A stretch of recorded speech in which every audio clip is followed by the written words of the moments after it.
High friends, welcome to Sohini's world. আজকে হচ্ছে বেনারসের আমাদের প্রথম দিন। পৌঁছানোর পরে আমি আর আমার কালিগ দুজন মিলে সকালবেলা বেরিয়েছিলাম। আজকে আমাদের কনফারেন্সের ইনঅগ্রেশন ছিল, তো সেখানে আমাদের পেপার প্রেজেন্টেশনস বা এগুলো কিছু ছিল না। তো সকালবেলা ভাবলাম আমরা প্রথমে একটু চারপাশটা, বেনারস মানে একটু মন্দির না দেখে বিশ্বনাথ না দর্শন করে সম্ভবই না। তো যে কারণে আমরা ফার্স্ট চলে গেছিলাম বিশ্বনাথের আগে কালভৈরবে। এই আমাদের যিনি ড্রাইভার ছিলেন সেই হচ্ছে আমাদের গাইড, ওখানকার লোকাল ছেলে, এবং খুব সুন্দর দেখিয়েছিল আমাদের ঘুরিয়ে ঘুরিয়ে মন্দিরগুলো। তো বেনারসের এই যে যাওয়ার পথে খাবারের বিখ্যাত দোকানেই বেনারসি পান, এটা তো একটা আনডাউটেডলি বিখ্যাত জিনিস। এটা হচ্ছে কালভৈরব মন্দিরে যাওয়ার পথে, সেখানে পথের পাশে পাশে দোকানগুলো। তো ভীষণই সুন্দর, এই দেখুন শিবের সেই ডুগডুগি, কালভৈরবের বিভিন্ন রকম স্ট্যাচু, ছোট ছোট মোমেন্টোগুলো বিভিন্ন সুন্দর জিনিসগুলো এখানে পাওয়া যাচ্ছে। আর দেখতে দেখতে খুব সুন্দর লাগছিল, যাচ্ছিলাম আমরা একটু স্লোভাবেই, আমরা এইখানটা যাচ্ছি, কারণ যদিও রাস্তাটা তখন ফাঁকা ছিল, বাট মন্দিরের ভেতরে অসম্ভব ভিড় ছিল, সেটা আপনারা দেখতেই পাবেন। আমি এখানে চারপাশটা তুলবো বলে একটু ধীরে সুস্থে দেখতে দেখতে যাচ্ছিলাম। এই যে এখান থেকে আমি তো এবারে পুজো দিতে পারবো না, আমার বাবা যেহেতু মারা গেছেন, কিন্তু আমার কালিগ পুজো দেবার জন্যে এখানে এই দোকানটা থেকে, আমরা এখানে জুতো দুজনেই রাখলাম আর ও এখান থেকে পুজোর ডালা কিনলো। তো আমাদের ড্রাইভার যে সেই সমস্ত রকমভাবে আমাদের গাইড করে দিচ্ছিল, এটা সুবিধে হচ্ছিল। এই হচ্ছে মন্দিরে ঢোকার মেন যে দরজাটা আর কি, মানে এখান থেকে স্টার্ট হচ্ছে আর কি মন্দিরের পুজোর লাইন। এবার সেইখানে সেদিনকে কিছু একটা উৎসব ছিল কালভৈরবের, তখন স্নান বা এই রিলেটেড কিছু। তো যে কারণে আমি ঠিক বলতে পারবো না, ওনারা সব উৎসব বলছিলেন, কিন্তু এত সাজিয়েছিল ভেতরে এবং ততোধিক ভিড়, আপনারা ভিড়টা অলরেডি দেখতে পাচ্ছেন। তো যে কারণে এরপরে আর বেশি ভিডিও কন্টিনিউ করা যায়নি, কারণ ভিডিও করতেও দিচ্ছিল না, আর ভিড়ের মধ্যে আমার ড্রাইভার সমানে আমাদের বলছিল আপনারা কিন্তু পার্স আর মোবাইল সামলে রাখুন। সুতরাং এই যে লম্বা লাইন দেখতে পাচ্ছেন, তো এরপরে আর এই মন্দিরের ভেতরের ভিডিও ভিডিও কন্টিনিউ করা যায়নি, সেটা রেস্ট্রিক্টেড ছিল। যাই হোক, এই মন্দির থেকে দর্শন করার পরে বেরিয়ে আমরা আস্তে আস্তে, মানে সেই জায়গাটাও খুবই কনফিউজিং ছিল সত্যি বলতে, কি নিজেরা দুজন মিলে হলে সেটা খুবই চাপের হয়ে যেত। এটা হচ্ছে পুজো দিয়ে বেরোনোর সময় আমাদের। তো যাই হোক, এইখানটাতে এই ডান দিকের লাইন ঢুকছে পুজো দিতে, আর আমরা বাঁ দিক দিয়ে বেরিয়ে যাচ্ছিলাম। এই পুলিশ ওখানে সব জায়গায় রয়েছে, গলি গলিতে, আর বেনারসের গলি তো বিখ্যাত। তো যাই হোক, মন্দির থেকে, কালভৈরবের মন্দির থেকে বেরিয়ে আমাদের নেক্সট ডেস্টিনেশন ছিল আমাদের বিশ্বনাথের মন্দির। কিন্তু তখনও আমরা লাইনে, মানে মন্দির থেকে বেরোনোটাতেও একটা বিশাল লম্বা লাইন। সুতরাং কালভৈরবের মন্দির, আর একেই তো স্পেস কম ওখানে। এবার যাই হোক, ওই গলি দিয়ে বেরিয়ে আমরা আস্তে আস্তে হেঁটে হেঁটে চলছিলাম বিশ্বনাথ মন্দির দর্শনের জন্য। তো এই হচ্ছে যাওয়ার পথে কালভৈরব মন্দিরের ওখানে, তবে একটা কথা বলি, আমার নেগেটিভ জিনিস একটা যেটা লক্ষ্য করলাম, এখানেও ভীষণ পান্ডাদের, মানে এখানে ভীষণভাবে পান্ডাদের আক্রমণ থাকে। আর এই মাঝখানের যে জায়গাটাতে দেখলেন, ওখানে আমার একটা ষাঁড় তাড়া করেছিল। তো যাই হোক, সেই ষাঁড় তাড়া করার ফলে আমার ভিডিওটা ঠিক করে তখন ওই জায়গায় হঠাৎ করে হয়ে গেছিলো। বাট তারপরে এই যে আস্তে আস্তে আমরা, মানে আমাদের ড্রাইভার যে সেই ভেতরের ভেতরের রাস্তা দিয়ে, গলি দিয়ে আমাদের গঙ্গার ধারে দশাশ্বমেধ ঘাটের ওখানে নিয়ে এলো। এবং এই জায়গার ভিউটা অসম্ভব ভালো লাগছিল, আপনারা দেখতেই পাবেন। মানে ভাবাই যায় না যে এরকম গলি, এরকম মানে সত্যি বলতে কি বাড়ির এই সমস্তর মধ্যে দিয়ে গিয়ে একটা ওরকম, মানে গঙ্গার এরকম একটা ভিউ পাবো।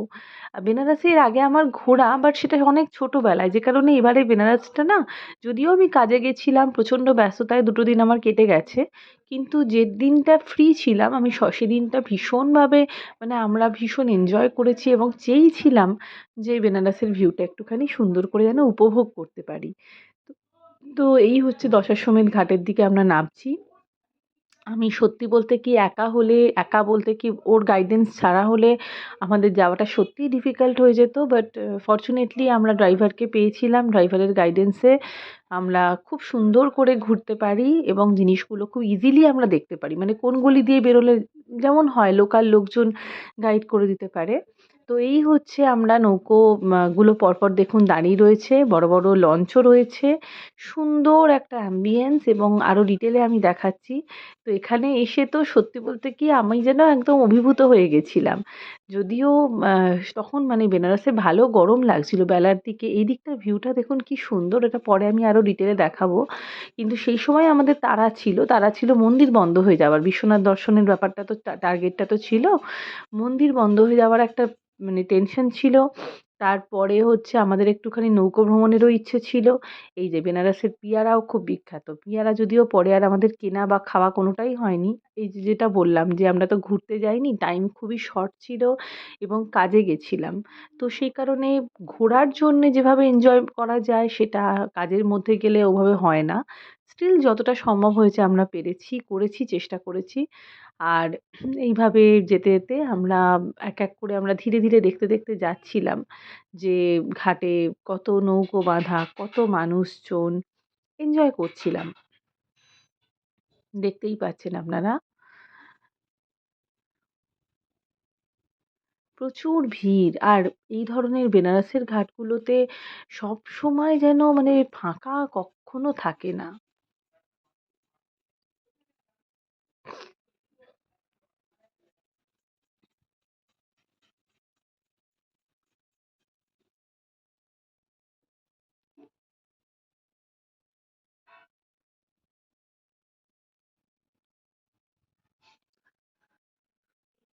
যেতে, যেতে আমি আর আমার ওই যে কালিগ দিদি, তারা নানান রকম আমাদের গল্প, স্মৃতিচারণ নানান রকম কিছু। আর বেনারসে আমি সত্যি এবারে খুব আমার আনন্দ হয়েছে। কেন হয়েছে সেটাও একটা বড় ব্যাপার। সেটাও জানাবো কোনোদিন আপনাদের। আ কিন্তু এখানে এখানে আমাদের ড্রাইভার বলল কোনো জলাশয় থাকে অন্য সময়। এই সময়টা এখন শুকনো। এখানে শ্রাদ্ধ হচ্ছে। বাঁদিকে যে জায়গাটা দেখতে পেলেন ওখানটাতে অনেকের শ্রাদ্ধ হচ্ছিল আরকি। শ্রাদ্ধানুষ্ঠান এই যে বাঁদিকের এই জায়গাটাতে শ্রাদ্ধানুষ্ঠান। এই যে এখানে নানান রকম খাবার পাওয়া যাচ্ছে।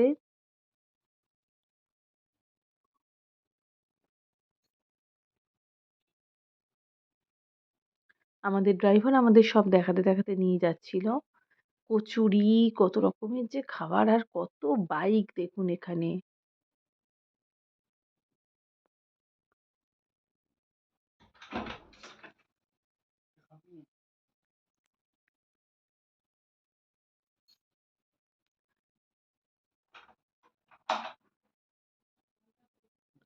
এই হচ্ছে মণিকর্ণিকা ঘাটের দিকে আমরা এসে গেছি।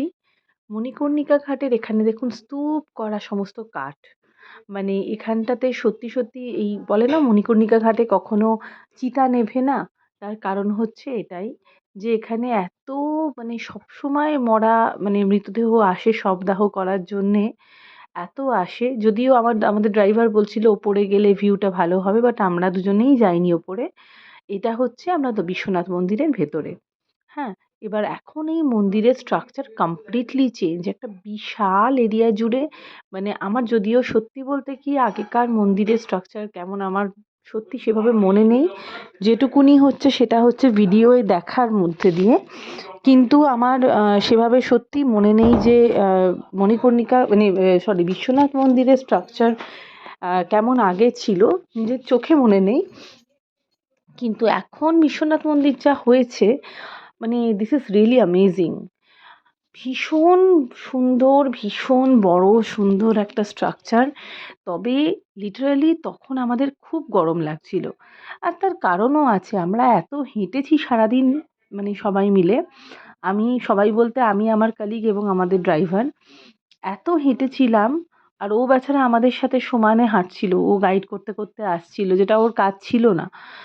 তো ও আমাদের এই জায়গাটাতে আমরা জুতো রেখে প্রসাদ নিয়েছিলাম। প্রসাদ বলতে পুজো দেওয়ার ডালা নিয়েছিলাম। আমি নিইনি যেটা আবার বললাম।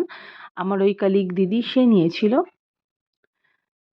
তো যাই হোক ওখানে জুতোও রাখলাম আমরা গঙ্গা জলে হাত ধুয়ে তারপরে পুজো দেওয়ার জন্যে যাত্রা। পুজো দেওয়ার জায়গায় তো আর ফার্দার কোনো ভিডিও আমরা করতে পারিনি। এটা হচ্ছে পুজো দেওয়ার পরে। এই জায়গাটাতে আ ভিডিওটা একটুখানি মানে আ ইয়ে হয়ে গেছে, পাশ ফিরে গেছে। এইখানকার ভিউটাও খুব ভালো ছিল। আর এখানে এত লোক দেখছেন। এরা তখন না সেদিনকে কোনো মিনিস্টার বা কেউ একজন লোকাল এসেছিল, যাদের জন্য সবাই দাঁড়িয়েছিল ওই জায়গাটাতে। ভিডিও করাটাও একটু রেস্ট্রিক্টেড ছিল। এবার হচ্ছে আমরা নৌকো ভ্রমণের জন্য যাচ্ছি। দিনের বেলা গঙ্গার মানে ভিউ একরকম, রাতের বেলা আরেক রকম। রাতেও আমরা আবার আসবো। আপাতত দিনের বেলার ইচ্ছেটা রইলো। এই মাঝখানে একটু খিদে পেয়েছিল বলে ঝালমুড়ি খাওয়া হলো। খুবই খিদে পেয়েছে। তাও সকালবেলা আমি আলুর পরোটা খেয়ে বেরিয়েছিলাম। এটা হচ্ছে ছোট, ছোট কচুরি, অন্য ধরনের দেখুন। খুবই টেস্টি। সেটা খেয়েছি। কিন্তু যেটা বলার জন্য বলছিলাম, সকালবেলা তবুও আমি আলুর পরোটা খেয়ে বেরিয়েছিলাম। বাট আমাদের ওই দিদি কলিগ যে সে কিচ্ছু খায়নি। নির্জলা উপোস। কারণ সে হচ্ছে পুজো দেবে বলে। এই হচ্ছে আমরা নৌকোয় উঠে পড়েছি। নৌকো না লঞ্চই বলতে পারি, বড় রকমের। এই গঙ্গার দৃশ্যটায় পরের পর একেকটা যে ঘাট পেরোবে, সত্যি, সত্যি মানে দিনের বেলা অনেকে হয়তো ভাববেন যে রাতের বেলা গঙ্গা আরতির দৃশ্য এবং তার সাথে এই দৃশ্যগুলো সত্যি অ্যামেজিং। অফকোর্স অ্যামেজিং, মানে রাতের ভিউ একরকম। বাট যদি আপনারা সময় নিয়ে যান, তো আমি সাজেস্ট করব আপনারা দিনের বেলাও একবার অবশ্যই গঙ্গায় নৌকো ভ্রমণটা করবেন। খুব বেশি টাকা যে নেয় সেটা বলব না। দিনের বেলা বোধহয় পার হেড ২০০ বা ৩০০ এরকম নিয়েছিল যতদূর মনে হয়। অ্যাকচুয়ালি পেমেন্টটা যেহেতু একসাথে হচ্ছিল, আমি আমার কলিগ এবং ড্রাইভারের একসাথে, তো সেই কারণে এক্সাক্টটা মনে পড়ছে না। বাট হয়েছিল সেরকমই। এখানে সমস্ত ঘাট সুন্দর করে দেখানো, দেখতে, দেখতে যাচ্ছিলাম। খুব মানে আরামদায়ক ওয়েদারটাও ছিল। এটাও সত্যি কথা, গরমকালে বেনারসে এনজয় করা যায় না, যেটা এই সিজনে করা যায়। আমরা ডিসেম্বরে গেছিলাম। তো এই সিজনে এনজয় যেটা করা যায়, সেটা গরমকালে করা তো যায় না। এই হচ্ছে মা গঙ্গা।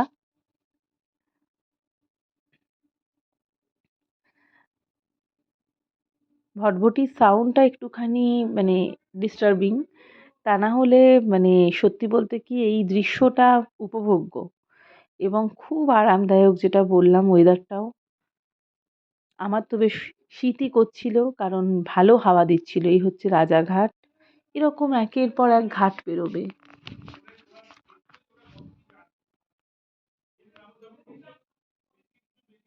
দেখতেই পাচ্ছেন আপনারা।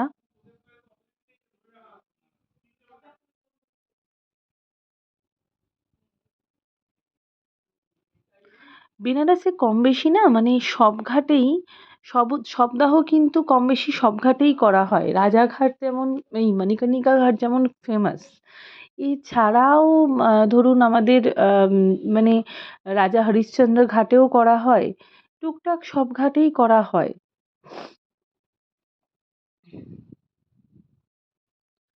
এই গঙ্গা দৃশ্য, আহা! কি অসাধারণ দৃশ্যটা, সত্যি, সত্যি। মন ভরে যায় এরকম ধরনের সুন্দর প্রকৃতির কোলে থাকা এরকম সৌন্দর্য দেখলে, মানে সত্যিই মন ভরে যায়। তার মধ্যে আবার কি সুন্দর বকগুলো উড়ছে দেখুন।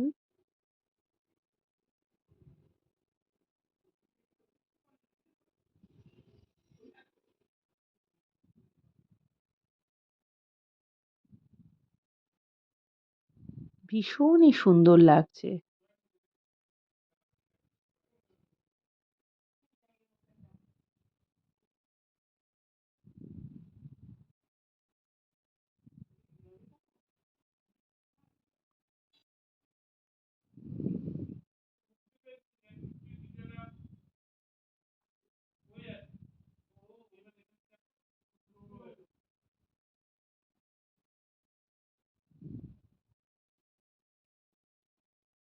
এখানে এই ভদ্রলোক খাবার দিচ্ছে বকগুলোকে, আর ওরা উড়ে, উড়ে নৌকোর চারপাশে ঘুরে বেড়াচ্ছে। এই এক, এক করে ঘাট পেরোচ্ছে।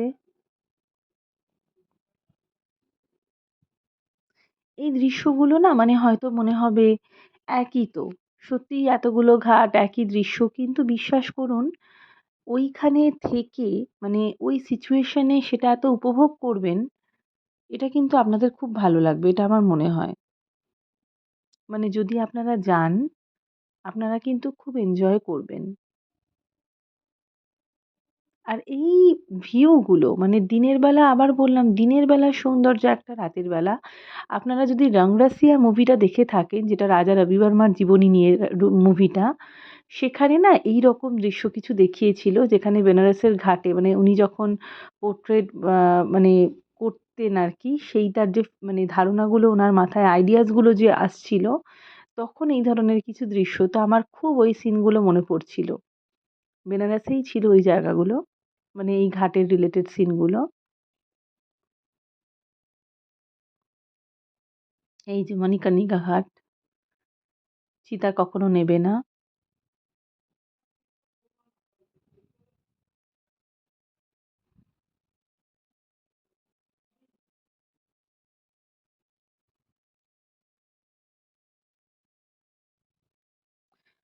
যাই হোক, আমাদের এইবার ঘাটে ওঠার সময় এই গরুটাকে আমার খুব মজা লেগেছিল, কারণ ও তার আগে বেশ কি সুন্দর টকটক করে ঘাট দিয়ে উঠে এলো।